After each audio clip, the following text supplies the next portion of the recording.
Well, it's been 3 years since Russia invaded Ukraine as world leaders work to end the war.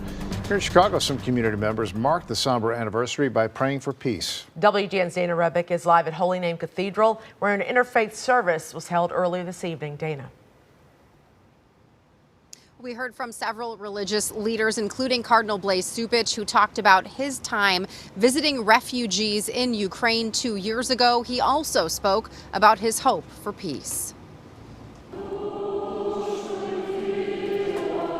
Inside Holy Name Cathedral, Ukrainians gathered, some draped in their nation's flag, marking 3 years since the war in their homeland began.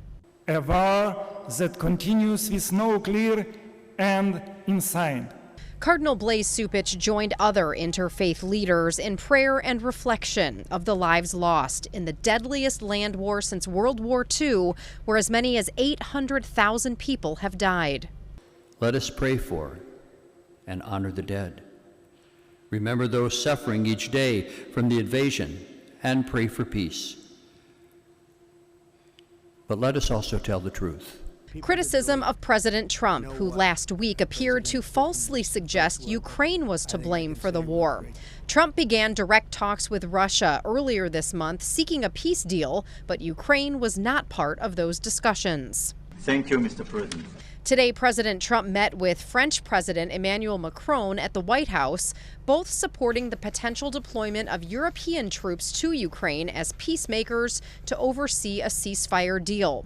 The White House is also seeking Ukraine to sign a $500 billion deal to give the U.S. access to Ukrainian rare earth minerals. It looks like we're getting very close. The deal's being worked on, and we're, I think, getting very close to getting an agreement where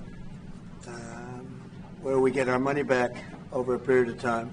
And it's essential that we work together so that when we negotiate with Russia, the strongest defenders of freedom are at the table: America, Europe, and the Ukraine. And Ukraine, this is where a real peace deal can happen. British Prime Minister Keir Starmer is visiting the White House later this week, where President Trump is expected to also talk with him about the deployment of European peacekeeping troops, as many as 30,000 going to Ukraine. Live at Holy Name Cathedral, Dana Rebick, WGN News. Thank you, Dana.